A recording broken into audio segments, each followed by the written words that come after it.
I am new on Reddit and am only here today to ask for some advice. My sister Jasmine has always seemed to dislike me for as long as I can remember. This animosity began back when we were just kids. You see, Jasmine believes that because she's pretty, she is superior to me since I look more like our dad and I'm not conventionally attractive. From a young age, I did notice how people would gravitate towards Jasmine, showering her with compliments about her looks.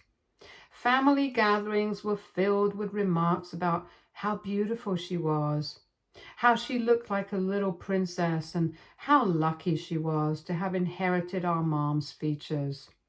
Meanwhile, I was often overlooked in these conversations. Unlike her, I was a late bloomer, so I didn't get as many compliments while growing up. The focus on Jasmine's appearance made me feel invisible at times. However, I was never jealous of her. It wasn't until Jasmine herself started making cruel comments about my appearance that I started to resent her. Jasmine would often make offhand remarks about how I was the nerdy one while she was the pretty one in our family. At first, I didn't think much of it, but as time went on, her comments became even more pointed and hurtful. She would laugh and say things like, "Well, at least I don't have to rely on my grades to get attention from people." Or, "Too bad you didn't inherit mom's good looks and blonde hair." These comments from her would cut deep, especially during my awkward teenage years when I was already struggling with self-esteem issues. I remember one specific incident where she embarrassed me knowingly in front of everyone. We were at a family reunion and one of our aunts was gushing over how stunning Jasmine looked in her dress. The aunt then turned to me and said, "You must be so proud of your sister. She's so beautiful." Jasmine smirked and replied, "Yeah, my sister's got the brains, but I got the looks, so I'm sure she's proud of me." Everyone laughed, thinking it was just a silly little joke. But I felt a pang of hurt and embarrassment.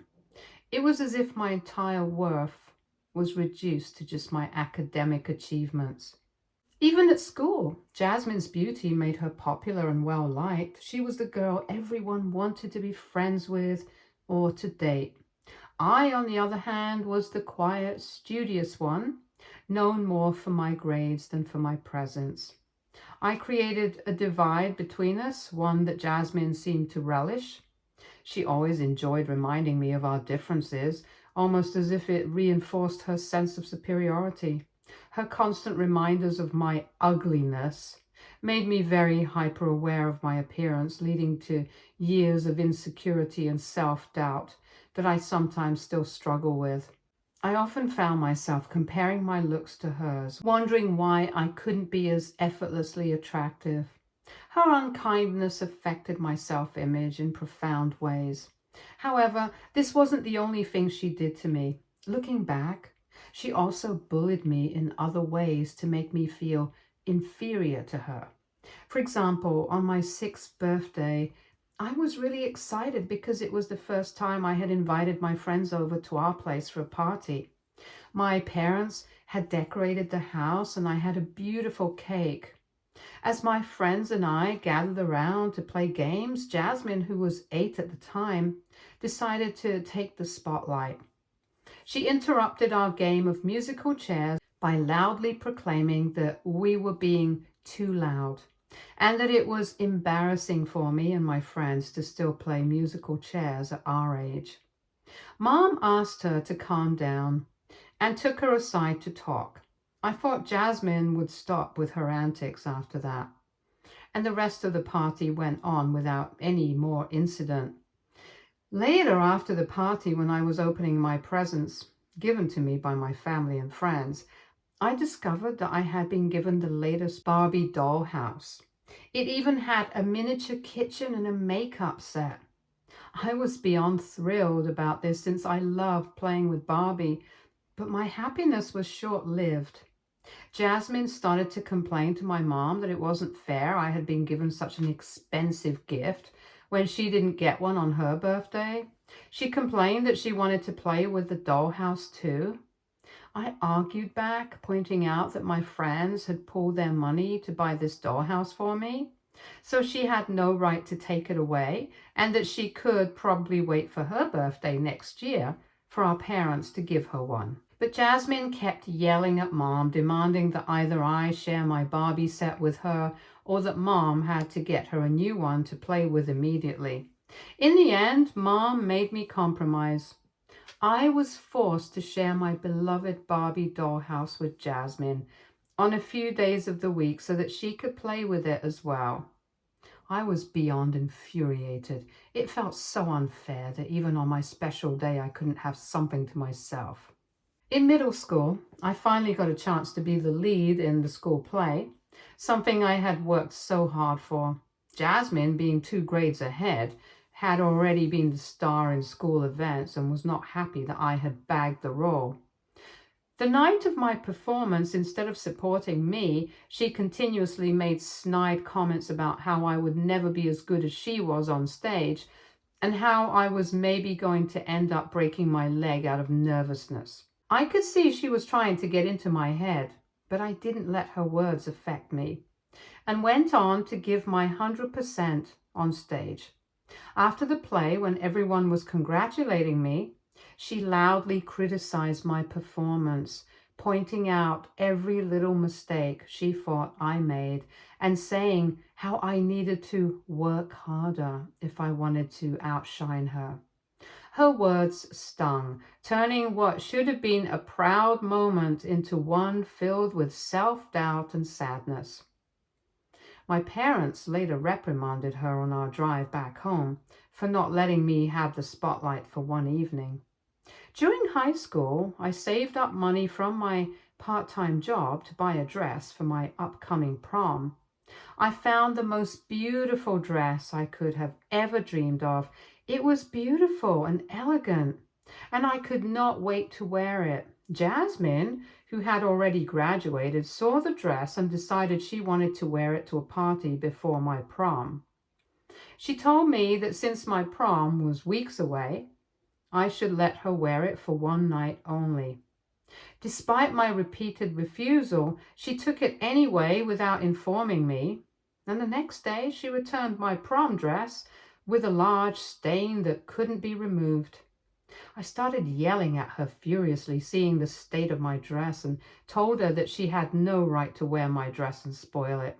However, Jasmine, instead of apologizing to me like a sane person would, told me that it was just a dress and that I should stop being such a baby about it. Later, when my dad found out about what Jasmine had done to my dress, he bought me another dress. Although it wasn't as pretty as the one I had bought, it was still a sweet gesture from him, and I appreciated that.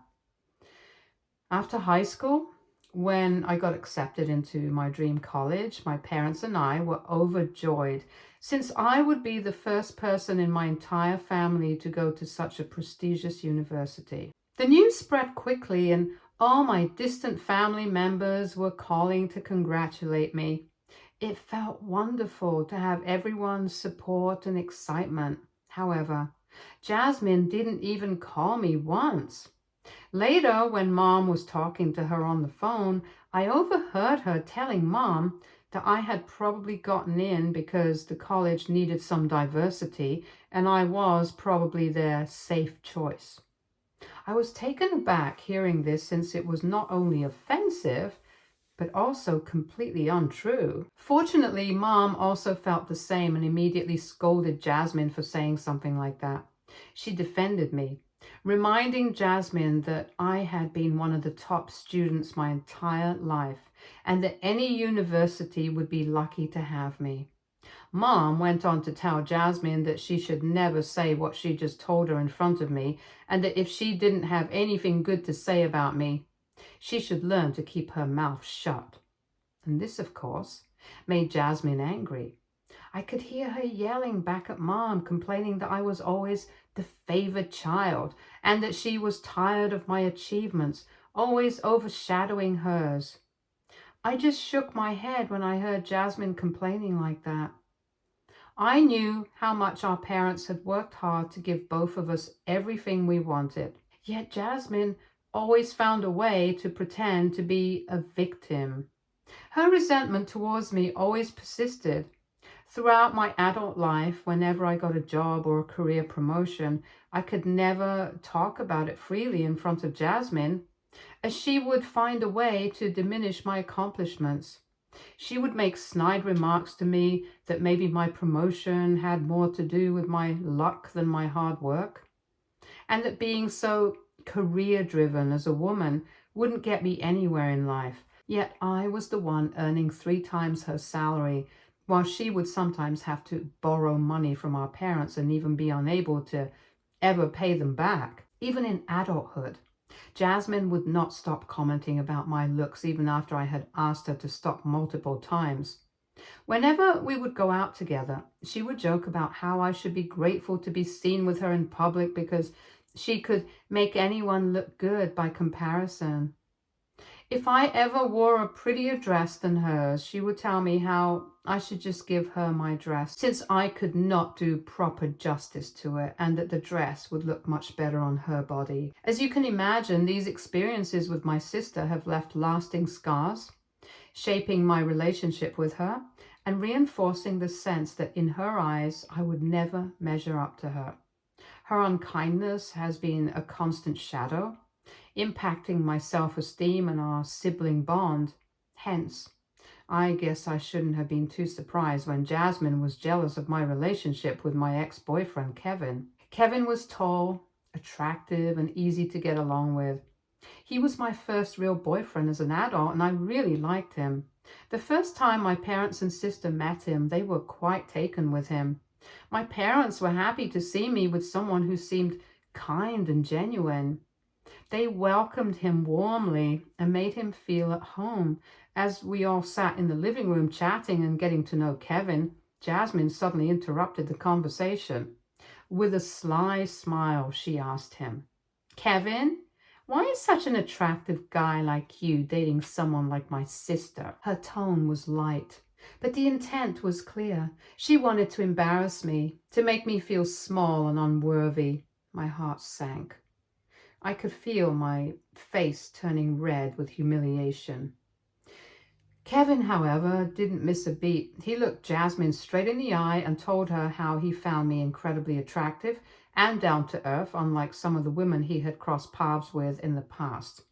He went on to say that what really fascinated him about me was my intelligence and kindness, and according to him, that is what made me so different. His response was calm and genuine, and I could see my parents' nod of approval. Jasmine's expression faltered upon hearing his reply. She wasn't expecting him to defend me so well.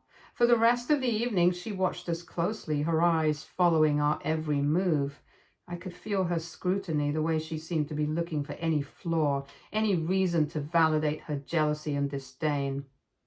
It made me uneasy, but I tried to ignore it and enjoy the time with my family and Kevin. Later that night, when everyone was getting ready to leave, I went into the kitchen to grab some leftovers to send home with Kevin. Jasmine followed me in, and I could feel the tension immediately. She waited until we were alone and then leaned in and said, "You should never date attractive guys. They'll only end up cheating on you. Mark my words, you're setting yourself up for heartbreak." Her words were like a punch to the gut. It wasn't just the content of what she said, but the way she said it. With such certainty and a hint of malicious satisfaction.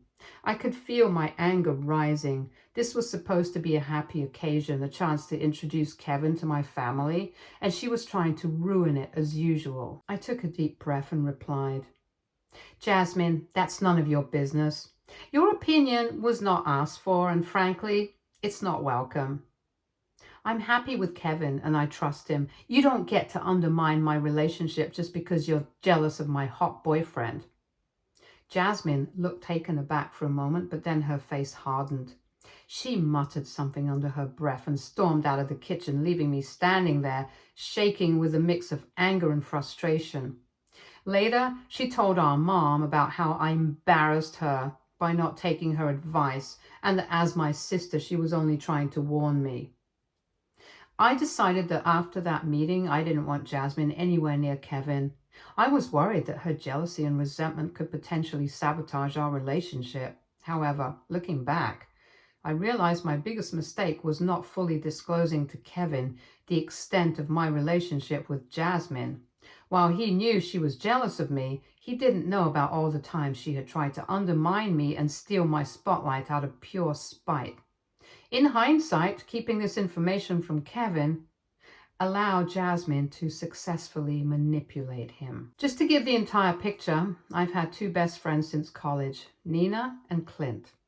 Clint is gay, but before he came out of the closet, he had dated women and was still friendly with some of his exes.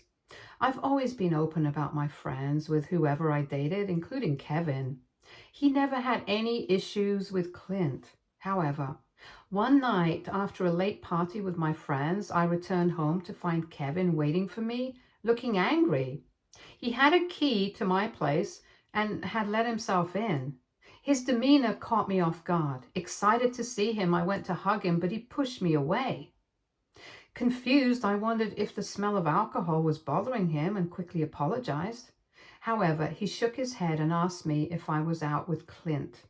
I told him that I was out with both Clint and Nina, just like I had informed him about before I went out with my friends that evening. He then impatiently asked me if I was sleeping with Clint. I was taken aback, wide-eyed and incredulous. I asked him what he meant, needing clarification, and Kevin repeated his question accusingly. I reassured him firmly that no, I wasn't sleeping with Clint or anyone else. I couldn't understand why he would suddenly ask me something like that out of nowhere. He then opened his phone and showed me a series of pictures that Jasmine had sent him over social media. Apparently, my sister had been at the same bar at the same time where me and my friends were hanging out. It struck me as odd that she hadn't even bothered to come and say hello to me, yet had somehow taken secret pictures of me and my friends. As I zoomed in on the photos, I saw shots of me, Clint and Nina laughing, hugging, dancing, and just enjoying ourselves like everyone else in the club. Kevin explained that Jasmine had sent him these pictures along with information about Clint's past relationships with women, which I had conveniently never mentioned to him. He asked me directly if it was true that Clint had dated women before his current boyfriend. I confirmed that it was indeed true, but clarified that Clint had dated those women because he grew up in a conservative family and was scared to come out as gay initially. Kevin shook his head, clearly troubled by what he saw in the pictures. He expressed doubts, saying there was no guarantee that Clint was 100% gay, even now, especially seeing how comfortable Clint seemed with me and how he had his arms around me in the photos. I was stunned by Kevin's sudden accusations and asked him why he would jump to such conclusions out of nowhere. This is when Kevin told me that Jasmine and he had been friends on social media for a while, and she had been telling him stories of my past about how I supposedly had a history of cheating on my exes. According to him, he had never believed her until she sent him those pictures that night. My mouth hung open in disbelief as I struggled to process what he was saying. I asked him why he hadn't told me about this conversation with my sister sooner. Kevin tried to justify it, saying that they were just harmless chats, initiated by Jasmine in the first place, and that because she was my family, he just wanted to be polite to her. He claimed that he never believed any of her words until now, when he found out that Clint had dated women, which meant my best friend and I could potentially have something going on behind everybody's backs. Since the both of us spent so much time together, I almost wanted to puke when I heard Kevin say this, as Clint was like my family. I could never dream of doing anything inappropriate with him ever. I couldn't hold back my tears as I insisted I had never cheated on anyone in my entire life. It was true. I had never had many relationships, and the ones I did have often ended with me being the one betrayed, or sometimes the relationships simply fizzling out. However, Kevin seemed unwilling to believe me. Amidst my tears and explanations, I began to realize that I had done nothing wrong in this situation. I knew Clint and I were just friends, and I had never cheated on Kevin. If he could trust my sister's words over mine, how could I ever trust him to be my partner for life? I stopped begging and apologizing and instead asked him to leave my house immediately. Kevin appeared taken aback by my sudden change in demeanor. He questioned whether this meant I had truly been cheating on him with Clint. Feeling a mix of frustration and hurt, I firmly reiterated that Clint was gay and that I had never cheated on anyone in my entire life. Yet, I also made it clear to him that I wasn't going to spend the rest of the night defending myself when he clearly had already made up his mind to blame me no matter what. Long story short, it was a painful breakup. Kevin continued to hurl hurtful accusations and blame me for everything, but I remained firm in my decision to break up. I'm glad I never stayed with him because I knew I deserved to be with someone who trusts me completely. However, I never forgave my sister for what she did. The next day, I decided to confide in our parents about everything Jasmine had done behind my back to sabotage my one-year relationship with Kevin. For the first time, I told them that if they continued to favor Jasmine over me, I would stop talking to them altogether. Thankfully, my parents were just as fed up with Jasmine as I was. They were appalled by her manipulation of my ex-boyfriend and her attempts to disrupt my life. Not only did they scold her severely, but they also decided to cut off all contact with my sister when she refused to accept her mistakes and did not want to apologize to me. They made it clear to Jasmine that they were ashamed of her actions as my older sister and that they could not let her anywhere near them if she was capable of doing such backstabbing to her own family members. Since then, neither I nor my parents have been in touch with Jasmine. Despite her attempts to reach out, my parents have remained true to their word and maintained their distance from her. Although I know my parents not talking to Jasmine is punishment enough for her, I still wanted to ruin her life just the way she had ruined mine. Over the past 3 years, I've been keeping tabs on Jasmine through our mutual friends. I've learned that she's been dating an older guy named Sam for the past few months who is a divorcee from a really wealthy family. It seems he can provide her with the luxurious lifestyle she's always desired, but could never afford on her own. However, it's clear that she's with him just for the money. I recently discovered from 1 or 2 mutual friends that we both share that my sister has been having an affair with her masseuse, whom she visits weekly. This information is quite well known among the ladies as this is a small town, so it wasn't really that difficult for me to find out. 2 weeks ago, I heard from the same mutual friends that Jasmine had been pressuring her boyfriend to propose to her. Sam, who had recently gone through a divorce, felt it was too soon for such a commitment. However, apparently Jasmine persisted, insisting that they were meant to be and was expressing her desire to start a family soon due to her biological clock ticking. Upon hearing this, I knew it wouldn't be long before she had manipulated Sam to give in to her demands. I decided that it was time for me to inform Sam about what he was potentially getting into before he made any permanent decision. I did not have his contact number. I could not find him on either Instagram or Facebook. And then it struck me that he might be on LinkedIn. This is how I found his email address from his LinkedIn profile, and I intend to send him a detailed email explaining how Jasmine has been involved in an affair with her masseuse and why he needs to know her past before marrying her. AITA if I tell my sister's boyfriend the truth, which could potentially ruin her relationship the same way she ruined mine. Update 1. Okay, I knew when I posted my story it would be controversial, but I was not expecting such polarizing views. While some of you agree that it is the right decision to warn Sam since he might be potentially heading into another bad marriage, the other half of you believe I'm just being nasty to my sister for no reason. To those people, I would like to ask this question. If your partner was ever cheating on you, would you not like to know about their affair? Would you want to remain in the dark about their indiscretion? Would you want to get engaged to them when they're cheating on you behind your back? If your answer is that you would like to know the truth, then Sam also deserves to know the truth. Yes, I clearly hold a grudge against my sister, and I have tried to work on the issue in other ways, but I want her to feel what she made me feel. She has always backstabbed me and never once apologized to me. I have never ruined her life or sabotaged her in any way, even after everything she's done to me. I will simply be telling Sam the truth. Whether he chooses to forgive her and decides to marry her or leave her is ultimately his call to make. Update 2. So it's been 2 weeks since I last updated anything, so here it goes.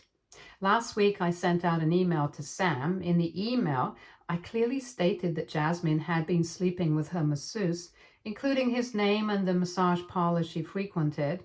I urged him to investigate and also explain how my family and I had cut off contact with Jasmine because of her manipulative behavior in the past. I made it clear that my intention behind this email was simply to warn him so that he wouldn't be caught off guard. After I sent the email, several days passed without me hearing anything back from Sam. I couldn't shake off the worry that maybe he hadn't received it or maybe he didn't believe what I had shared. Then unexpectedly, I received a response from him today. Sam began his email by expressing sincere gratitude for reaching out to him with the information. It turns out he had been finally convinced enough to propose to Jasmine and had even bought her a ring to propose to her that very day when he received the email from me. Fortunately, after reading my email, he decided to take some time and investigate the matter himself. He decided to follow Jasmine around for a few days, and this is how today he was able to catch her red-handed with the masseuse at a hotel room. He told me he had broken things off with her immediately. She had pleaded with him, telling him how it was just a one-time mistake, but he had informed her that I had already told him the truth about her affair, which had been going on for months. Sam emphasized how thankful he was to me that I had alerted him about the reality of this situation. He included his contact number and encouraged me to call him, wanting to discuss the matter more comfortably over the phone. When I called Sam, he was courteous to me. He opened up about Jasmine's multiple lies, not just about her affair, but also about her family situation. Apparently, Jasmine had been fabricating stories to Sam throughout their relationship, portraying our family as abusive to justify why she had severed ties with us, when in reality it was the other way around. I told Sam that he didn't even know half of the things that Jasmine was capable of, and that he should consider himself very lucky that she had let him go so easily, since she was usually very vengeful. Overall, Sam and I had a nice chat, and I wished him the very best for his future. After this, I had a feeling it wouldn't take long before Jasmine would either show up at my house or call me. Sure enough, about an hour later, I heard the doorbell ring and loud banging on my door. I wasn't surprised to find Jasmine there, yelling insistently that we needed to talk about what I had done to her. Instead of opening the door, I used my door camera's two-way speaker system to ask her what she wanted. Jasmine's anger was palpable as she demanded to be let in, accusing me of being a coward for keeping her outside. I stood my ground, responding firmly that she was the real coward in this situation. I pointed out that she had been dishonest by having an affair and now couldn't face the consequences on her own. This response silenced her, and she appeared embarrassed, starting to cry. She demanded that I speak to Sam and try to fix things between them, since she could have gotten engaged to him if I had not interfered. I calmly informed her that I was already well aware of her situation because Sam and I had spoken about it. Upon hearing this, Jasmine's anger flared even more. She asked me if I was planning to date Sam and questioned if I was stooping so low as to deliberately hurt her by going after her man. I couldn't help but laugh at the absurdity of her accusation. I assured her that I had no interest in pursuing someone she was interested in, and Sam was no longer her man anyway. I reminded her that I was simply doing what she had done to me years ago with Kevin. Hearing my words, Jasmine erupted into yelling, insisting that I still had no right to do this. I stood firm, telling her that she couldn't really blame me for still holding a grudge against her, and that she deserved every bit of pain she felt, since I had gone through the same thing too. Jasmine continued to yell at me some more, her voice filled with anger and frustration.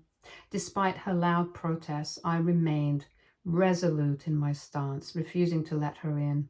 In the end, seeing that I wasn't going to yield, Jasmine left, grumbling angrily to herself. Update 3. Hey everyone. I have informed my parents about what I did to Jasmine. They reprimanded me when they found out everything and told me that I needed to forgive my past and stop being in this weird power struggle with my sister forever, as it would only ruin my mental health. After our conversation, I do agree with them. Hence, I've decided to let go of any hard feelings towards Jasmine. I think we're even now, and I no longer want to waste energy hating her. That's all. Stay tuned for more stories from our girl relationships.